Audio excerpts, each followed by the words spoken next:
Hey, all, Dan Desley here with Justin Haffer and Associates Remax First, and this is my partner. Glenn McCormick, also JHA, just Hey, everyone, welcome back for another month of our monthly market watch, nerding out with Dan and Glenn. I am Dan Desley with Justin Haffer and Oh, and then you froze. You froze. You froze. Oh, I froze too. Oh, Hello, everyone. Welcome back again to our monthly market update video, otherwise known as Nerding Out with Dan and Glenn. This is Dan Desley with Justin Haffer and Associates Remax First, and joining me is my trusty partner, Glenn McCormick, same name, same company, all that stuff. How's it going, Dan? I'm good, Glenn. You? Really good, thank you. Hey, so last month we were talking about like the big news of June 1st changing some mortgage rules. There's new stress test, the stress test amount going from, what is it, 4.79 to 5.24, right? That's And it was correct. going to change what people could pre-qualify for, by about 4.5%, something like that. So did we actually see any real effect from that? Glenn, did we? You know what? I think the verdict is that it may still be too early to tell. And the reason is there was a strong push at the end of May for people to get their purchase agreements in and get them approved by the bank. So for the first 10 days of June, a lot of those reported sales started at the end of May before the stress test came in. So I think we need a full month yet to really see the effects. But we do see a little bit of change in the stats. I mean, it's still, April, May, June, they're all still record months as far as total number of inventory that is sold, total residential Calgary. So I'll let you take it away, Dan, and share a little bit of the actual statistics to see where we're at. Excellent. Thank you, Glenn. Yeah, so what we're looking at here today, we're looking at this year's sales last month versus past, or sorry, May versus June. The months are going too fast. They're all a blur here.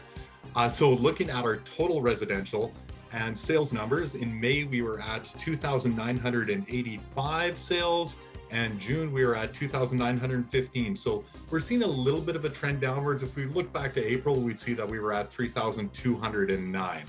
So we are seeing a little bit of a trend moving downwards.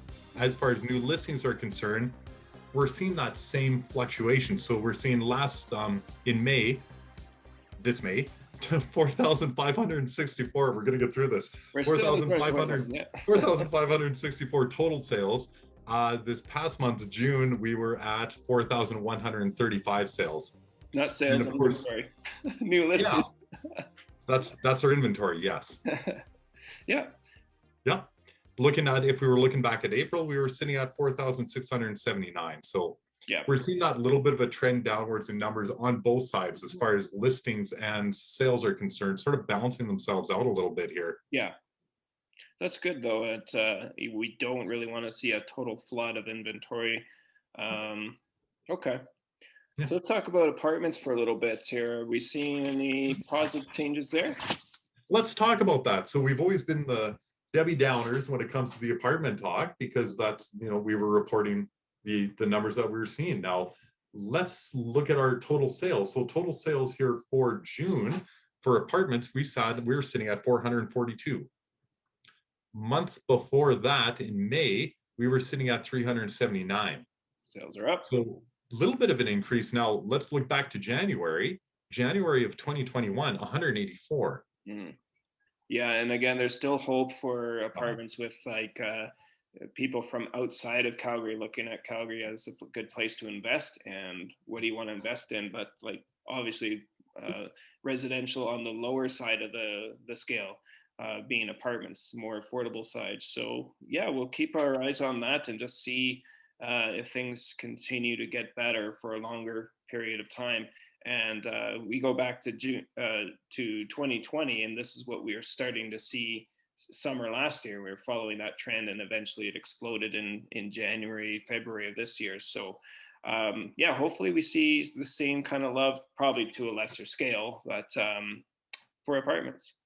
Yeah. And on that note, Dan, we want to talk about, I created a new chart and we're going to share it here. Ooh. Yes, it's what we call the Justin Havern Associates Hot-o-Meter.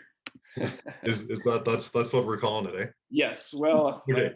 until I think of a better name, but I like it. JHA Hot-o-Meter. So what you're seeing on your screen now is I've tracked two numbers. So one is the usual. It's this orange line here, and the numbers on the right side of the axis reflect that. That's the total number of sales. So we had our most sales, 3,209 in April, and that's been heading down a little bit. I put July in here, but this only counts a couple days. No, we haven't had 2,500 sales in July. I just had to put that in to make the chart look nice. Otherwise, it'd be like way dry.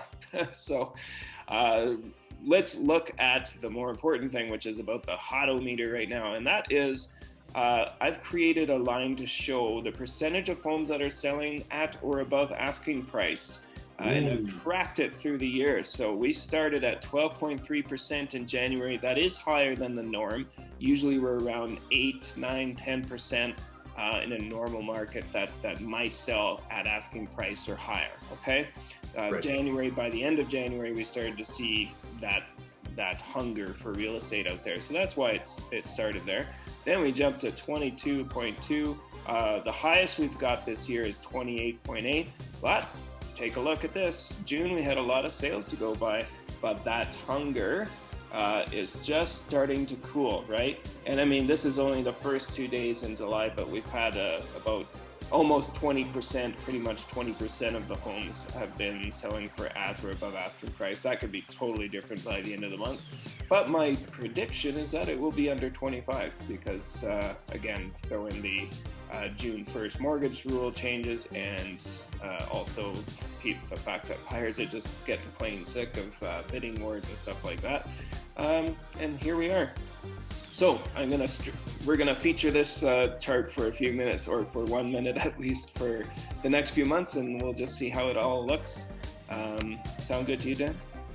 Yeah, absolutely it does. Good job there, Glenn. That's a good looking chart. The Hot-o-Meter. We'll see if we can dress it up a little bit more. All right, Dan. Well, keep trucking, keep busy out there, and we'll join you again next month, beginning of August. See what things are looking like then. I'm excited for that. Excellent. Thank you very much, Glenn. Thank you everyone for tuning in.